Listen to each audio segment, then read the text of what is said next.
recording this. You should do it again. We're gonna have a bloopers reel. You know what's funny though is since Phil has been, selected as one of your OLs, we tease him about it. Everything he says. Well, Phil, you're held to a higher standard now, so yes. We can't be, well, we tell them that too. Trust me. Well, actually, Phil and I was like, yeah, I like Cena Cheyenne. Will you do this for me? Phil, you can't because you're an OL now, so we can't have you. Can I do this the whole time? Sure. Yeah. Why not? Yeah. Who cares? She's graduating. That's what matters. Okay. I'm self-conscious about everything. Okay, so what do you want me to say? Okay, so here's what I think I want to do. Do I look at you or do I look at the camera? Right here. Do you want me to scoot over here where it's like... No, it's fine, whatever. Okay. I hate talking to the camera. I know. I like videos that are like talking to somebody. Yeah. Okay, so what if I start with an introductory paragraph I have in my head that won't be more Okay. Just repeat your entire dissertation. Yeah. I didn't do that because I have sense. I don't. But what are you doing it in? History. No, you don't. But we need you. I mean, right, Americans need history right now so bad we can't stand it. Mm-hmm. So anyhow, I have an introductory paragraph about how I met Kyla, and then how we came to know her through orientation, and how we in orientation highlight study abroad. And then I can go into, here's kind of my big takeaway watching Kyla now versus beforehand. I mean, those are all questions that I could ask you individually. Do you want to hear it? Do you want to hear yourself asking the question? Is the question? Well, I'd probably put that out. There's not going to be me. Yeah, it'll just be. You're the star of the answering show. The questions. So let me. However you want to do it. Kyla is the star of the show. No, you are. You are. The video will only feature you. Boy, you're doing it wrong. I guarantee. Clancy will see that and go, "No, we're done. Don't ever show that again." All right. Well, then I'll do some of that, and then you prompt me.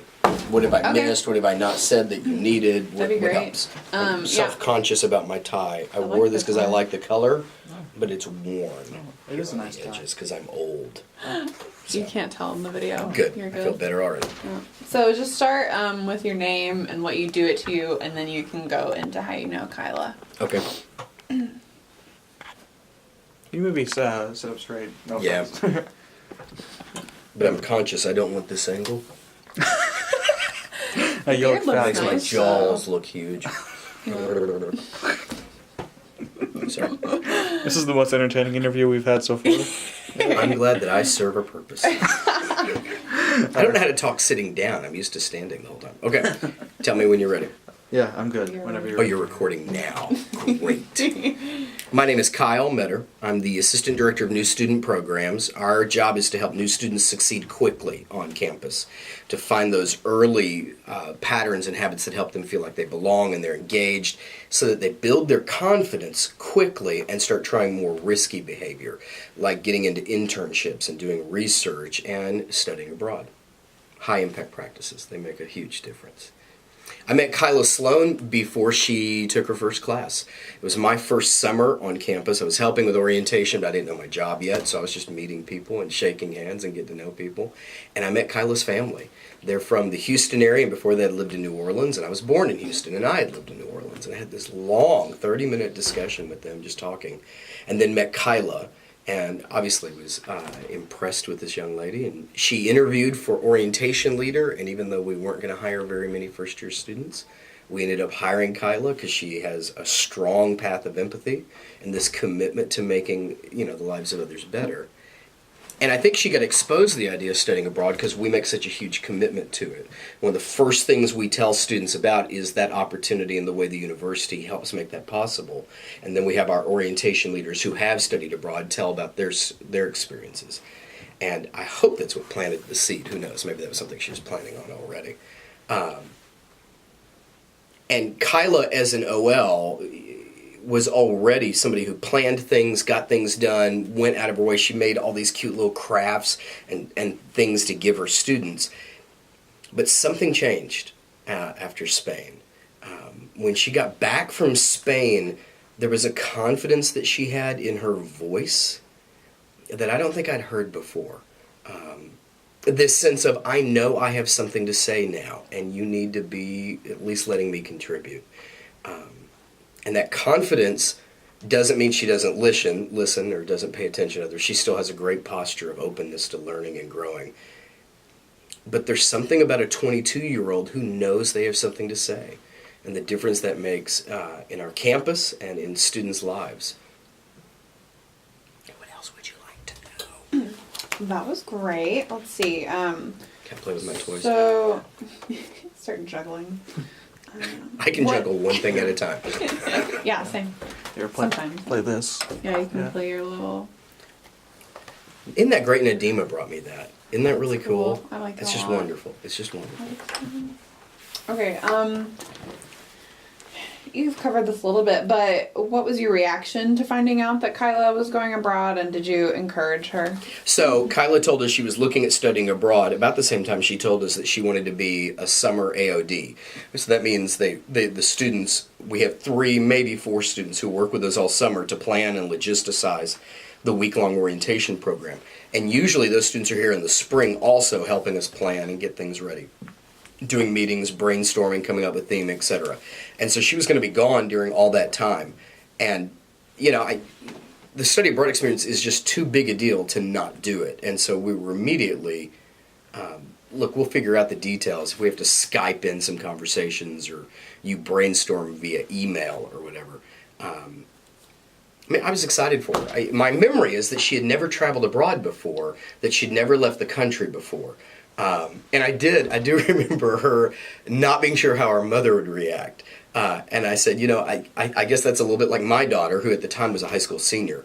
And I had mentioned studying abroad to my daughter. And she'd gone, Dad, we can't afford something like that. Well, no, we can't. We're poor. But I believe in it anyway. And there's, you make a way for your student to have that once-in-a-lifetime kind of experience. It's worth it. You pay for experiences, not for toys. And, I think Kyla had to talk herself into having that conversation with her parents. But I think that's good. I think it's worth it. I hope I was supportive. I hope. I'm sure you were nothing but. You do need to stop being supportive of her drug problem, but... Well, Kyla, it's time to do some changing in your habits. Selling hashish. I don't even know how to spell that. Okay, so you talked a little bit about how it shaped her as a leader and a role model, but how do you think that her global experience shaped her overall TU experience? So, as a student of color at a predominantly white institution, Kyla faces some challenges that I think not every student faces, and part of it is, I mentioned the confidence in her voice. Part of it is a willingness to take that risk, to say something in a way that helps somebody else listen, that helps somebody else engage in a conversation that maybe isn't the easiest thing in the world, but that is why we send our students to college. We send our students to college not just to gain information, but to get a wealth of experiences that prepare them for the biggest challenges ahead. And part of what we need are critical thinkers. Part of what we need are people who can solve problems and not just run from them. And I think going to and from Spain and being on her own and going through some of that stuff and navigating a foreign country and a foreign context helped her both believe in herself, but also rethink what it means to have conversations with people who think differently. And what it means to help somebody who's not sure what they do next or what their next step is. And just drive that empathy that she has, inform that empathy about what that looks like and how that would act. Maybe we need Kyle to do part of the voiceover. That's actually a really good idea. When I'm not sick. Yeah. Man, I this might is have killing you me. do part of the voiceover in this video. Okay. Should I do it in a British accent? Please. I'm not sure that was a British accent. I hadn't gotten there yet. Hip pep and all that. I have to start somewhere. I can't do it. In a British accent. Yeah, I have can't do it either. I do a hick one though really good. I went to college at Alabama. oh man, you poor Bam. soul. And Tennessee's different. And then you got to do Georgia. I did them all. I love it. Okay, so what else can I tell you? Last question we have is, what are your hopes for Kyla after graduation, and how do you think she can carry this experience forward in her post-grad life? I want to say that differently. I'm trying not to be emotional. You also. Am I too close? Yeah, right Okay, there. thank you. That's great. Thank you. Okay. Shh. my hope isn't for Kyla. My hope is for all the people around her. As she goes into speech pathology, as she works with families, as she works with institutions and organizations, my hope is that they can hear her voice, that they can hear the questions she asks, her readiness and willingness to engage people so meaningfully, and the way that she can have a global perspective, even though she's from New Orleans and Houston and now Tulsa. She has seen a piece of the world, and I think we need that in our lives. And I think whether she's working at a school somewhere or working in an office or working with a therapist, she's going to do incredible work. I'd kind of like her to be president of the United States one day, and I'd vote for you. But wherever you are, the world's going to be a better place.